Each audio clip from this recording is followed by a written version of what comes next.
जय हिंद, नमस्कार दोस्तों। स्वागत है आप सभी का वापस से एकेएस सिविल एकेडमी के यूट्यूब चैनल पर। और दोस्तों, हमारे क्रांति यूट्यूब बैच की सीरीज में ये लेक्चर नंबर 14 है, लेक्चर नंबर 14। और मध्य प्रदेश सरकार की ओर से आने वाली संदेश मैगजीन का ये है पार्ट नंबर 9। और दोस्तों, मैं उम्मीद करता हूं कि जब पार्ट नंबर 10 में लॉन्च करूंगा तो पार्ट नंबर 10 तक आते आते हमारी पिछली एक साल की जो संदेश नामक करंट अफेयर्स मैगजीन है एमपी गवर्नमेंट की, ये पिछले एक वर्ष में जितनी भी सरकार ने मैगजीन लॉन्च करी हैं उनकी सारा डेटा हम लोग ऑलरेडी कवर कर चुके होंगे। तो एक पार्ट इसका और आएगा, फिर ये संदेश मैगजीन का जो लास्ट 12 महीने का सिलसिला है वो समाप्त हो जाएगा। और उसके बाद फिर हम किस चीज़ में आगे बढ़ेंगे तो वो आपके लिए डेफिनेटली एक सरप्राइज रहेगा। तो जैसे मैं लेक्चर डालूंगा तो आप उसको ज़रूर देखिएगा। ठीक है दोस्तों, चलिए बिना किसी देरी के आइए स्टार्ट करते हैं। और हमेशा कहता हूं कि अगर आप एक नए विद्यार्थी हैं और आपको नहीं पता कि 2025 के प्री के लिए आपको कैसे तैयारी करनी चाहिए 8 महीने के अंदर, तो आप हमारे YouTube चैनल पर जाइए और वीडियोस वाले सेक्शन में थोड़ा सा ऊपर करेंगे तो आपको ये वीडियो नज़र आ जाएगी। इसको देखेंगे तो आपके दिमाग में 100% क्लैरिटी के साथ जो है आप तैयारी कर सकेंगे। संदेश मैगजीन एक तरीके से एमपी गवर्नमेंट की तरफ से आने वाली एक करंट अफेयर्स की मैगजीन ही है, जहां पर हमको एमपी गवर्नमेंट के बारे में बहुत कुछ जानकारी देखने को मिलती है। तो दोस्तों, ये है हमारा आज की जो पहली खबर है, उसको हमको देखना है। क्या कहा जा रहा है? देश का पहला बिजली ग्रिड मतलब इलेक्ट्रिसिटी ग्रिड इंदौर जिले के इमली खेड़ा में शुरू किया गया है। अब दोस्तों, आपको लग रहा होगा सर देश का पहला बिजली ग्रिड, देश में तो कई सारे इलेक्ट्रिसिटी ग्रिड हैं, तो ऐसा क्यों कह रहा है कि देश का पहला बिजली ग्रिड है जिसको इंदौर के इमली खेड़ा में ओपन किया जा रहा है? तो पहले दोस्तों आप लोग ध्यानपूर्वक एक बार इधर देखें। रिसेंटली, आज से कुछ समय पहले, सेंट्रल गवर्नमेंट ने एक जो है योजना स्टार्ट करी थी जिसका नाम था RDSSS। इंग्लिश में कहते हैं इसको revamped development sector scheme, Hindi में कहते हैं संशोधित वितरण क्षेत्र योजना। ठीक है, इंग्लिश में समझ में आया? इंग्लिश में क्या कहते हैं? रिवैम्प्ड, लिख के बता देता हूं मैं आपको ताकि तकलीफ ना हो। Revamped distribution sector scheme, revamped distribution sector scheme. और दोस्तों, इसी को शॉर्ट में क्या कहा जाता है? RDSSS। देश के अंदर बिजली की सप्लाई प्रॉपर तरीके से पहुंचाने के लिए इस योजना को स्टार्ट किया गया। आपको YouTube में नीचे ही जो वीडियो का कमेंट सेक्शन है वहां पर आपको क्वेश्चन टाइप करके इस चीज का आंसर देना है कि सेंट्रल गवर्नमेंट ने RDSS स्कीम को किस वर्ष शुरू किया है। क्या ये 2024 में है, 23 में है, 22 में है, या एग्जैक्टली किस वर्ष में सरकार ने इसको शुरू किया था? तो दोस्तों, इस योजना के अंतर्गत जो पहला बिजली ग्रिड बनाया गया है वो इंदौर के इमली खेड़ा में बनाया गया है। आप समझ में आई कहानी? यानी कि मैगजीन में इन्होंने क्या किया है, उस चीज को बहुत बढ़ा चढ़ा के दर्शाने की कोशिश करी है। आगे उस खबर के ये नहीं लिखा कि भैया ये इंडिया का पहला बिजली ग्रिड नहीं है, ये RDSS योजना के अंतर्गत बनाया जाने वाला पहला बिजली ग्रिड है जो इंदौर के इमली खेड़ा में ओपन किया गया है। अब आपको खबर का एग्जैक्ट समझ में आया? तो ये इंडिया का पहला इलेक्ट्रिसिटी ग्रिड नहीं है, बल्कि RDSS योजना के अंतर्गत उसके प्रोविजन, उसके मापदंड के अनुसार बनाया जाने वाला पहला इलेक्ट्रिसिटी ग्रिड है जिसको इंदौर जिले के इमली खेड़ा में ओपन किया गया है। ठीक है दोस्तों, और नीचे फिर जो खबर लिखते हैं उसमें इन्होंने फिर असलियत लिखी है, हेडिंग में भ्रमित करने के लिए सही से नहीं लिखा। अब इंदौर जिले की कौन सी तहसील है? तो तहसील का नाम भी आपको पता होना चाहिए। तो इंदौर जिले की दोस्तों सांवेर तहसील है। इस तहसील के अंतर्गत जो जगह आ रही है वो है इमली खेड़ा। तो आपको इस तहसील का नाम याद होना चाहिए, आपको इमली खेड़ा नाम याद होना चाहिए। जो बिजली ग्रिड ये बनाया गया है इमली खेड़ा में, किलो वोल्ट में इसकी जो क्षमता है केवी, वो कितनी है? 33/11 kV। ये सिंपल एज इट इज आप याद रख सकते हो, ये आपका तीसरा फैक्ट इसमें है। इस ग्रिड के माध्यम से, इस ग्रिड का वॉटेज भी दे रखा होगा ना, हाँ यहां पर दे रखा है 5 MVA। यहाँ इस ग्रिड की क्षमता दे रखी है कितनी, 5 MVA। ये भी आप याद रख सकते हो। कितने समय में इसको तैयार किया गया, 5 महीने में, ये तो नहीं पूछेगा। तो देखो 5 MVA 5 महीने में तैयार किया गया है और 5 गांवों को जो है ये बिजली पहुंचाएगा। ठीक है, इतना क्लियर हो गया। बस 3 करोड़ की लागत से इसको बनाया है, तो ये तो नहीं पूछेगा कितनी करोड़ की लागत से। तो ये जितने फैक्ट्स आपको आपकी स्क्रीन पे इस समय दिख रहे हैं, ये आपको इसमें याद करने हैं। ठीक है, चलिए बहुत बढ़िया। उसके बाद आगे बढ़ते हैं। आगे बढ़ेंगे तो क्या देखने को मिल रहा है, पहले फोटो देख लो। मॉल टाइप का नजर आ रहा है। अब चलो इधर देखो। उज्जैन में बनेगा, उज्जैन में बनेगा पहला यूनिटी मॉल। कौन सा मॉल बनेगा, यूनिटी मॉल। दोस्तों ये नॉर्मल शॉपिंग मॉल की तरह नहीं है, ये नॉर्मल शॉपिंग मॉल की तुलना में कुछ अलग चीज है, कुछ हटके चीज है। ऐसा नहीं है कि यहां पर आपको बिग बिग ब्रांड्स के शोरूम्स दिखेंगे, ये वो वाला उस टाइप का इसका उद्देश्य नहीं है। सुनिए क्या है। उज्जैन में देश का पहला यूनिटी मॉल बनाया जाएगा। कौन सा मॉल बनाया जाएगा, यूनिटी मॉल बनेगा। Scheme of special assistance to states for capital investment 2023-24।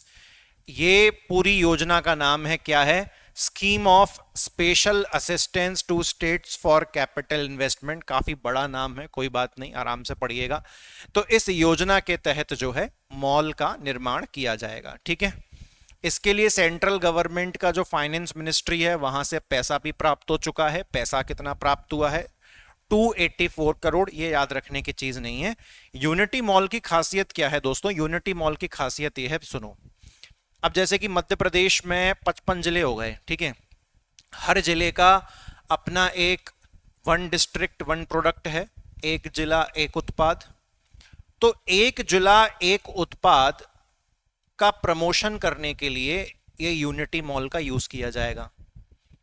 Unity mall भले ही बन रहा है उज्जैन में, परंतु इस उज्जैन के यूनिटी मॉल में मध्य प्रदेश के सभी डिस्ट्रिक्ट्स में जो भी एक जिला एक उत्पाद का प्रोडक्ट है, उस प्रोडक्ट को इस मॉल में दुकानें बनाई जाएंगी। और ये मॉल एक तरीके के उन सभी जिलों के प्रोडक्ट्स के लिए मार्केटिंग की जगह बनेगी। तभी तो इसका नाम रखा गया है यूनिटी मॉल, जो हर जिले को आपस में यूनिटी करके एकजुट करके चलेगा। यानी कि हर जिले के वन डिस्ट्रिक्ट वन प्रोडक्ट का प्रचार इस मॉल के माध्यम से किया जाएगा।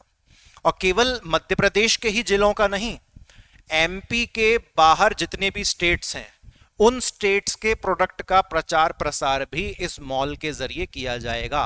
तो ये मॉल अपने आप में एकता का बहुत अच्छा पहचान होगा, और इसीलिए इस मॉल का नाम दोस्तों क्या रखा गया है, यूनिटी मॉल। अब देखिए, वन डिस्ट्रिक्ट वन प्रोडक्ट, तो जितने भी जिलों का वन डिस्ट्रिक्ट वन प्रोडक्ट है उन सभी को इस यूनिटी मॉल में शोकेस किया जाएगा। साथ ही मध्य प्रदेश का जो हैंडीक्राफ्ट है, जो हस्तशिल्प है, उसको यहाँ पर दोस्तों शोकेस किया जाएगा। ठीक है, अपने मध्य प्रदेश में काफी सारे जो जनजातियां हैं, जो ट्राइबल लोग हैं, वो काफी अच्छा अच्छा हैंडीक्राफ्ट हस्तशिल्प का निर्माण करते हैं। तो उनको भी सामान बेचने की एक प्रॉपर जगह प्राप्त हो जाएगी दोस्तों। ठीक है, तो आई होप कि यूनिटी मॉल आपको क्लियर है, यूनिटी मॉल का उद्देश्य क्लियर है, यूनिटी मॉल किस योजना के तहत बनाया जाएगा वो क्लियर है, ये देश का पहला यूनिटी मॉल होगा ये क्लियर है, और कहाँ बनाया जाएगा, उज्जैन में बनाया जाएगा, ये भी आपको क्लियर है। ठीक है दोस्तों, अच्छा, ऐसा नहीं है कि खाने पीने की व्यवस्था वगैरह नहीं होगी, सब व्यवस्था सारी बढ़िया रहेगी, कोई दिक्कत नहीं है दोस्तों। फिर मैं ये मैगजीन पढ़ रहा था तो मुझे ये चित्र यहाँ पर दिखाई दिया।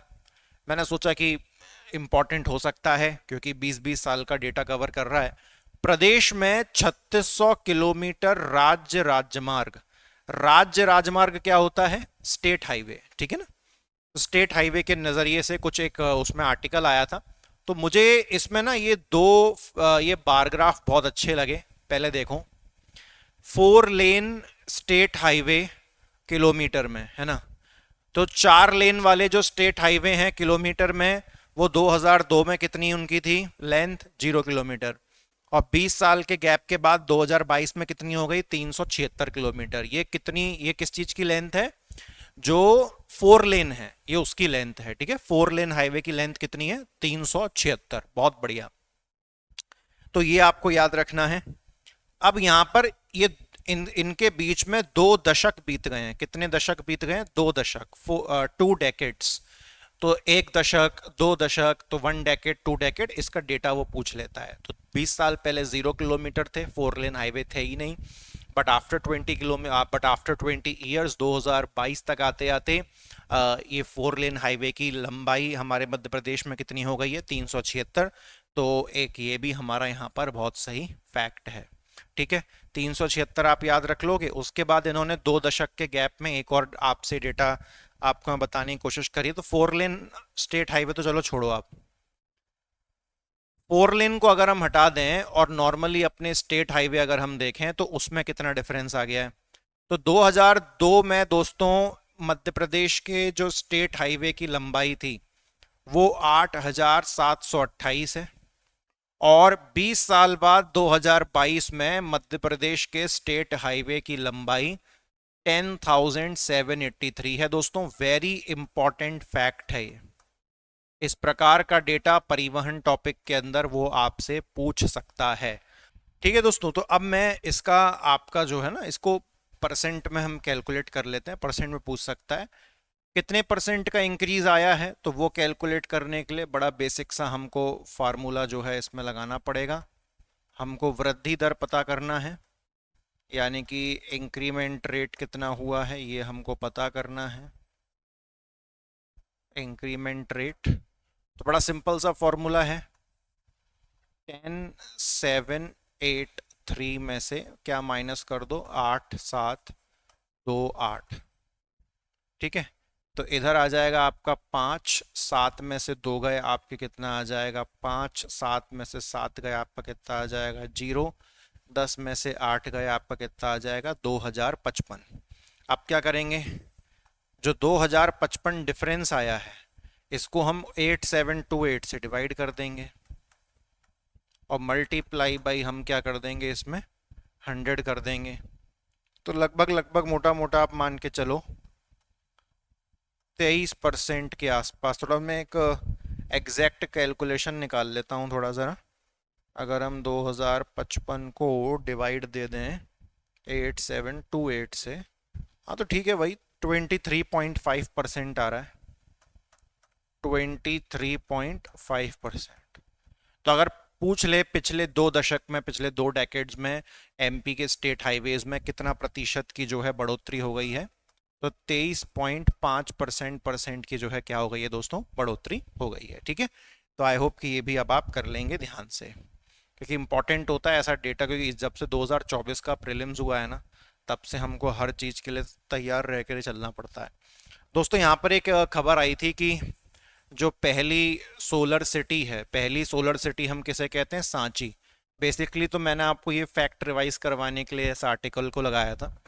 तो जो पहली सोलर सिटी है सांची, वो कितने लाख वयस्क वृक्षों को, ट्रीज को बचाएगी? 2.3 लाख।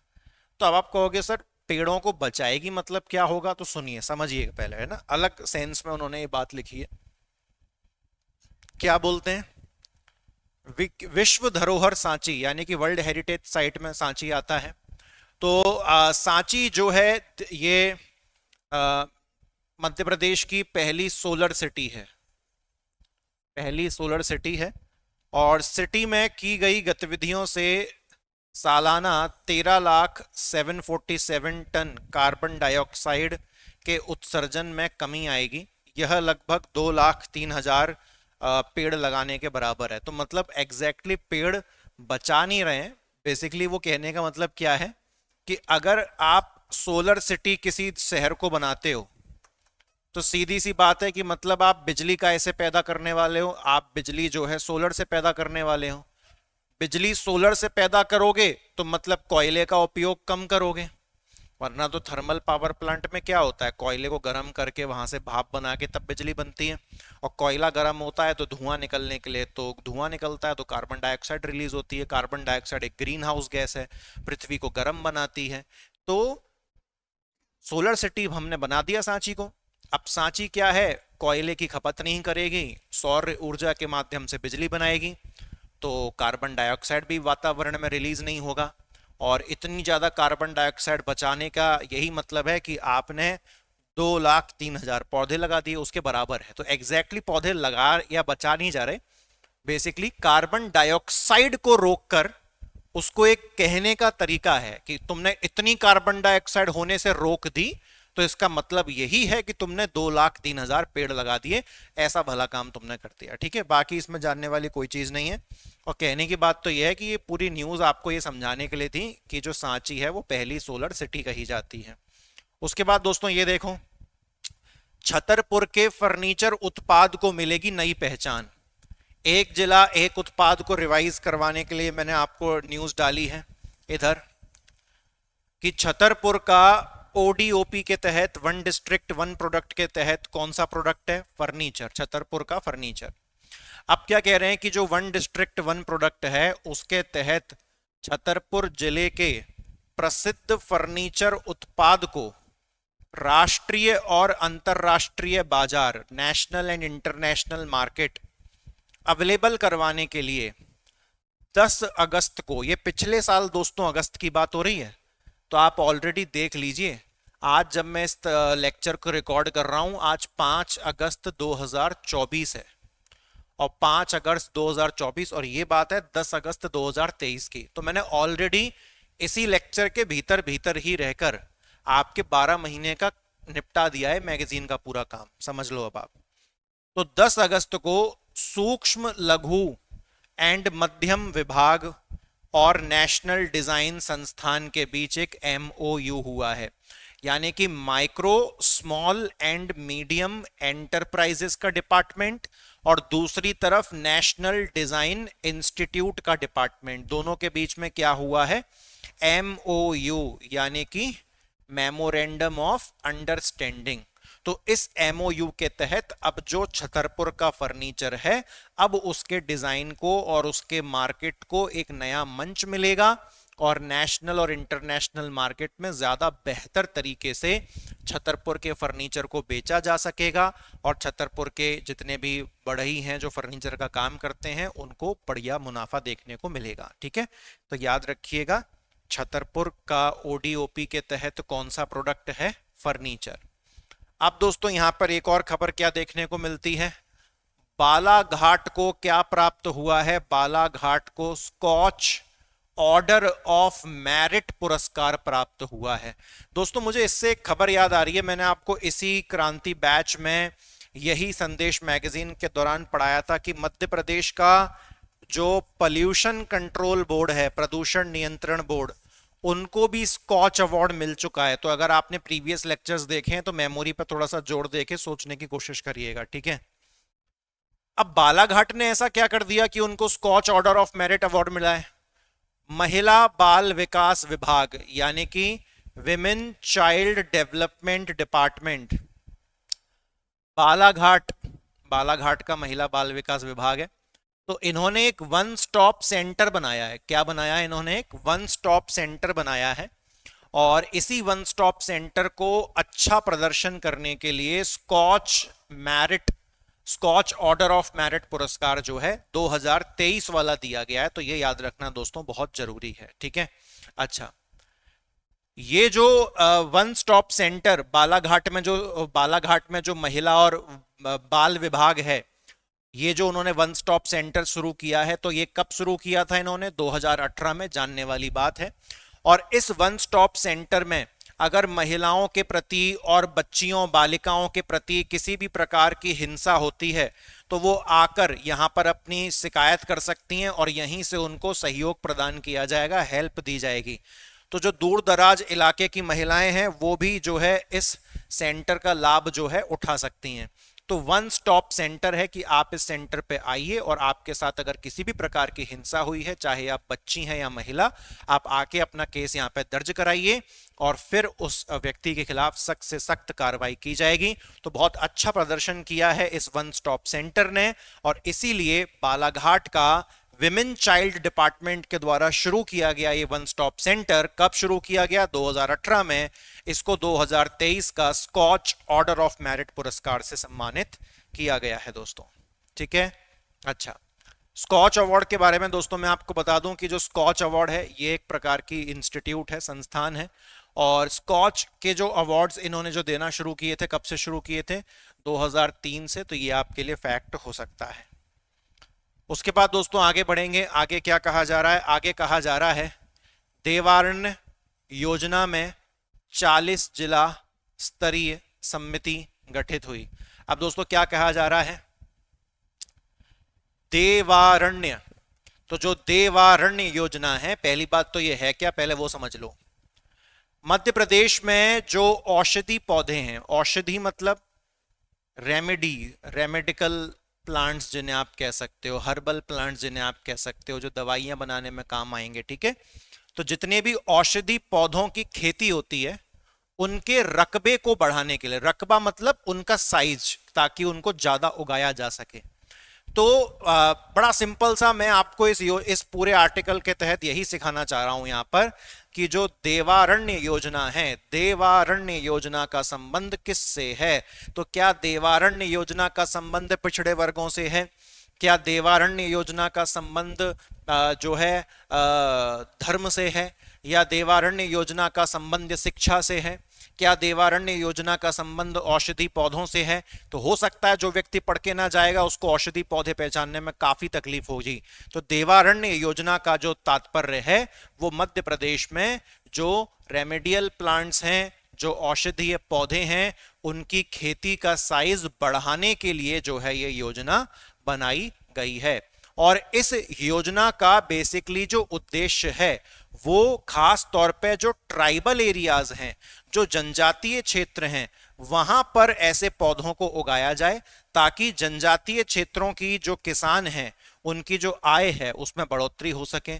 तो एक पंथ मतलब एक तीर से दो निशाने हो गए कि आपके औषधि पौधे भी उग जाएंगे और ऊपर से आप उनको जनजातीय क्षेत्र में उगा रहे हो, ट्राइबल एरिया में, तो वहां के जो किसान हैं उनकी इनकम भी बढ़ जाएगी। तो दो तरफा फायदे हो गए फिर तो इस चीज के। ठीक है, बस इतना आपको इसमें याद रखना है, बाकी और कोई दिक्कत नहीं है। ठीक है, नहीं नहीं, एक और चीज है दोस्तों, यहां पर एक और चीज है कि कितने प्रकार के औषधि पौधे, कितने प्रकार के, देखो पढ़ो, प्रदेश में किसानों को 51 प्रकार की औषधि पौधों की खेती करने के लिए मनरेगा से मदद दी जा रही है। यानी कि मनरेगा योजना के तहत पैसा दिया जा रहा है किसानों को क्या चीज उगाने के लिए? 51 प्रकार के औषधि पौधे जो है उगाने के लिए। इतनी चीज आप सभी को क्लियर हो गई, बाकी कोई दिक्कत नहीं है, बाकी कोई दिक्कत नहीं है। ठीक है, अच्छा, एक चीज और देख लो साहब, राज्य औषधीय पादप बोर्ड यानी कि स्टेट मेडिसिनल प्लांट बोर्ड, इसका भी गठन किया गया है। तो ये आपका एक और क्वेश्चन है जो आपको कमेंट सेक्शन में जवाब देना है।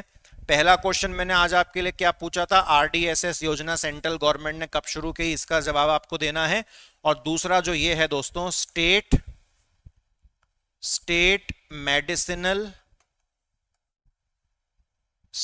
मेडिसिनल प्लांट बोर्ड, इसका गठन कब किया गया है, किस वर्ष किया गया है? और ये मध्य प्रदेश का स्टेट मेडिसिनल प्लांट बोर्ड है, औषधीय पादप बोर्ड।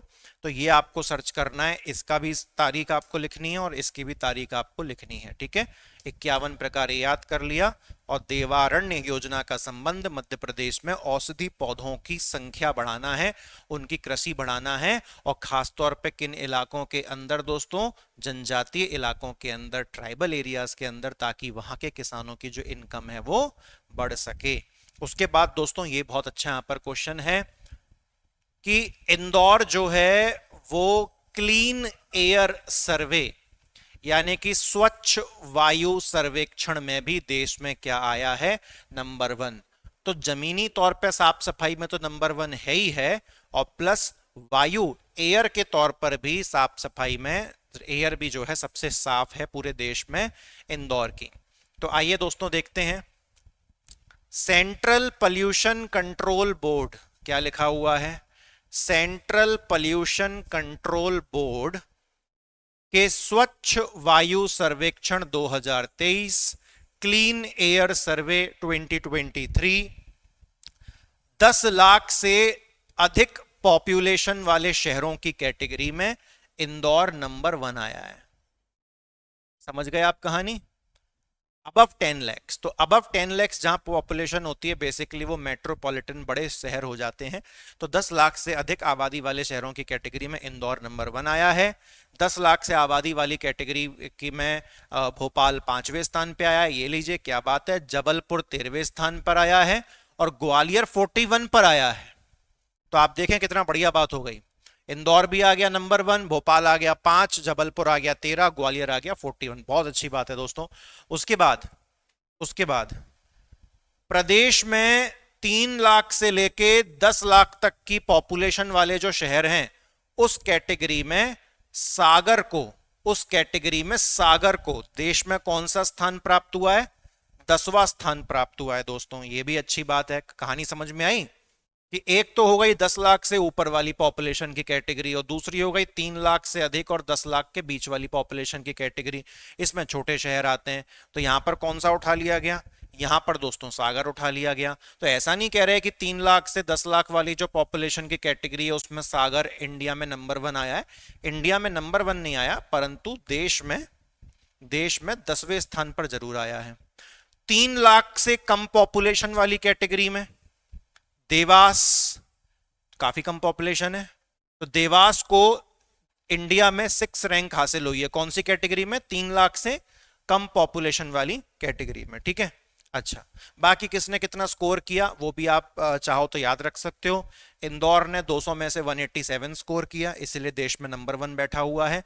भोपाल भी ज्यादा पीछे नहीं है, 181 स्कोर किया। जबलपुर भी ज्यादा पीछे नहीं है, 172 स्कोर किया।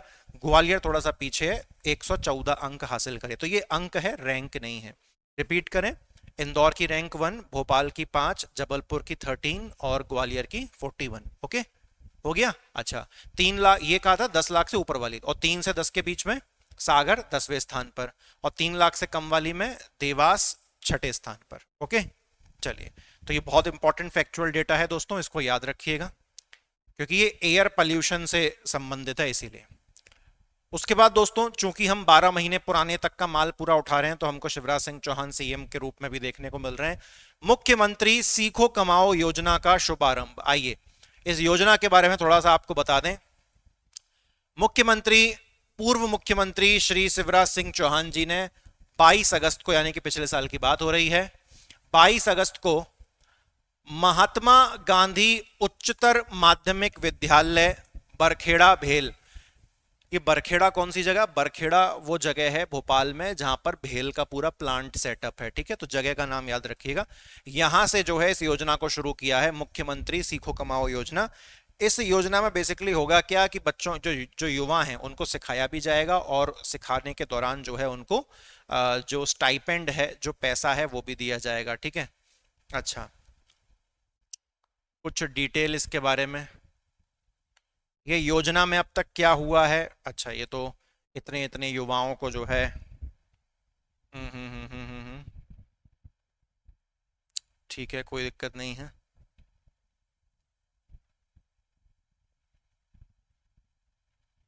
मैं इसमें देख रहा हूँ कि और क्या अपने लिए फैक्ट हो सकता है।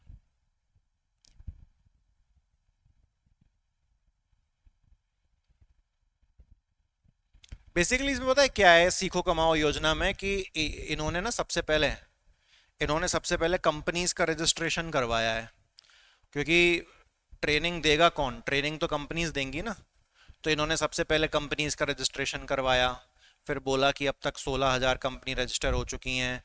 फिर फलाने इतने पद में जो है इतने पद इंक्रीज हो गए हैं, छात्रों का रजिस्ट्रेशन इतनी तारीख तक होगा, इतने इतने छात्रों का रजिस्ट्रेशन हो चुका है ना। तो इस प्रकार से तो आपको बेसिकली दोस्तों मुझे लग नहीं रहा कि इस आर्टिकल में ऐसा कुछ खास नज़र आ रहा है। ठीक है, तो ये जो योजना है, आपसे पहली बात तो वर्ष पूछ सकता है, तो वर्ष पूछे तो तारीख सहित बता देना। 22 अगस्त 22 अगस्त 2023, ऐसा करके जो है आप इसमें बता दीजिएगा। ठीक है दोस्तों। हाँ बस बाकी तो मुझे और कुछ नहीं लग रहा है इसमें। तारीख थी, और बेसिकली हाँ इसमें एक चीज़, तारीख तो पता चल गई कि कब चालू हुई है, लेकिन अगर ये पूछ ले कि इसमें कितना स्टाइपेंड दिया जाएगा, स्टाइपेंड मतलब कितना पैसा दिया जाएगा इसमें छात्रों को, क्योंकि ये basically on the job type की सी ट्रेनिंग लग रही है कि आप ट्रेनिंग भी लो, प्रशिक्षण भी लो, और हम आपको वेतन भी देंगे। तो इसमें जो है स्टाइपेंड की लिमिट याद रखना, ये आपसे पूछ सकता है 8 से 10 हजार के बीच, 8 से 10 हजार के बीच जो है मुख्यमंत्री सीखो कमाओ योजना में स्टाइपेंड दिया जाएगा। ठीक है, हो जाएगा इतना। चलिए दोस्तों, तो जहां तक मुझे लगता है कि मैगजीन ये वाली समाप्त हो गई होगी, इसीलिए यहां पर मैंने खबर भी यहीं तक ही जो है जोड़ी है। तो मुझे लगता है कि शायद मुझे 10वां पार्ट रिकॉर्ड करने की आवश्यकता भी नहीं पड़ेगी, इसी में ही पूरी कहानी पिछले 12 महीने की अगर मैं देखूं तो कंप्लीट हो गई है। और ऐसा नहीं है कि इस क्रांति बैच में हम संदेश मैगजीन केवल पिछले 12 महीने की ही पढ़ेंगे। अगर आगे ज़रूरत रही तो अभी प्री 2025 काफ़ी दूर है, और 7-8 महीने तक ये क्रांति बैच यूं ही दोस्तों बरकरार तरीके से चलता रहेगा। तो आगे ज़रूरत पड़ी तो हम संदेश मैगजीन को और 12 महीने की भी पढ़ लेंगे, यानी कि फिर हमारी 2 साल की संदेश मैगजीन जो है समाप्त हो जाएगी। अब अगले वीडियो में मैं आपको बताऊंगा, फिर अगले वीडियो के अंदर ही, अगर मुझे और भी लग रहा है कि संदेश मैगजीन से पिछले 12 महीने के हिसाब से थोड़ा सा और भी करवा दूं, अगर थोड़ा बहुत भी बचा हुआ तो मैं एक वीडियो और रिकॉर्ड कर दूंगा इस पे। नहीं तो फिर अब मैं क्या टॉपिक उठाऊंगा क्रांति यूट्यूब बैच में, तो वो हम अगले लेक्चर में ही जानेंगे। ठीक है दोस्तों, चलिए तो आज के लिए इजाजत दीजिए। Thank you very much.